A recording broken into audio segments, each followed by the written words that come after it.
ఒక మాట అడుగుతాను. మీ జీవితంలో నిజంగా ఏం చేయాలనుకుంటున్నారో మీకు తెలుసా? అసలు మీ జీవితం పైన మీకు క్లారిటీ ఉందా? ఈ ప్రశ్న ఎందుకు అడుగుతున్నానంటే, చాలామంది మిగతా వాళ్ళని చూసుకొని ఒక లక్ష్యంని పెట్టుకుంటారు, దానికోసం పోరాడతారు. ఆ లక్ష్యంని చేరుకున్న తర్వాత కూడా మనశ్శాంతి వాళ్ళ జీవితంలో ఉండదు. భగవద్గీత చాప్టర్ 10 శ్లోక్ నెంబర్ 37లో శ్రీకృష్ణుడు అర్జునుడు చెప్తున్నారు, పార్థ, వృష్ణి వంశంలో నేను కృష్ణుణ్ణి, పంచ పాండవుల్లో నేను అర్జునుడిని, ఋషుల్లో నేను వేద వ్యాసుణ్ణి, మేధావుల్లో నేను శుక్రాచార్యుణ్ణి. అసలు ఈ మాట వెనుకున్న నిజమైన అర్థం ఏంటి? ఈ భూమి పైన ఎంత అందమైన వస్తువు ఉన్నా, ఎంత అందమైన మనిషి ఉన్నా, ఎంత టాలెంటెడ్, స్కిల్డ్, ఎంత బాగా పాట పాడగలనా, ఎంత బాగా డ్యాన్స్ చేయగలనా, కృష్ణుడు తర్వాతే. అందరిలో పర్ఫెక్ట్గా ఉండేది కృష్ణుడు మాత్రమే. సైంటిస్ట్, డాక్టర్, ఇవన్నీ దాటి కూడా కృష్ణుడు అని చెప్తున్నారు. అలాగే పంచ పాండవుల్లో యుధిష్ఠిరుడు ఉన్నాడు, భీముడు ఉన్నాడు.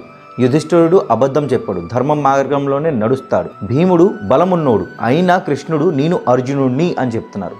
ఎందుకంటే అర్జునుడిలో ఒక గుణం ఉంది, నేర్చుకునే గుణం. వాళ్ళు కృష్ణుడు కోసం వాళ్ళ జీవితంనే సరెండర్ చేశారు, అర్పితం చేశారు.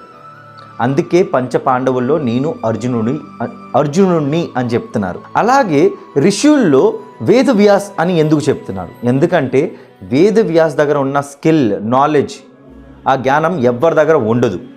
ఆ జ్ఞానంని వాళ్ళ దగ్గర ఉంచుకోకుండా అందరిలో పంచారు. అందుకే కృష్ణుడు చెప్తున్నారు ఏంటంటే, నా దగ్గర ఏదున్నా అది నేను నలుగురితో పంచుతాను. అందుకే ఋషుల్లో నేను వేదవ్యాస్ని.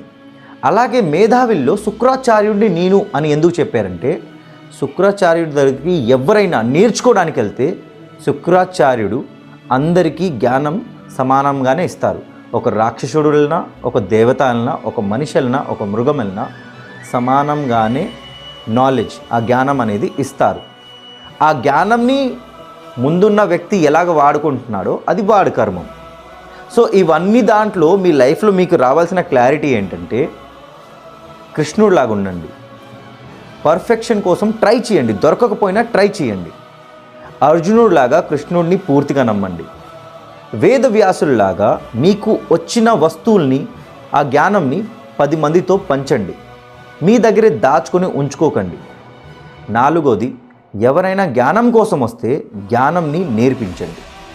ఇది అర్థమయ్యేదాకా జయ శ్రీకృష్ణ, హరే కృష్ణ, రాధే రాధే, జయ జగన్నాథ్. కృష్ణీనాం వాసుదేవోస్మి, పాండవానాం ధనంజయ, మునీనామప్యహం వ్యాస, కవీనాముష్యనాక.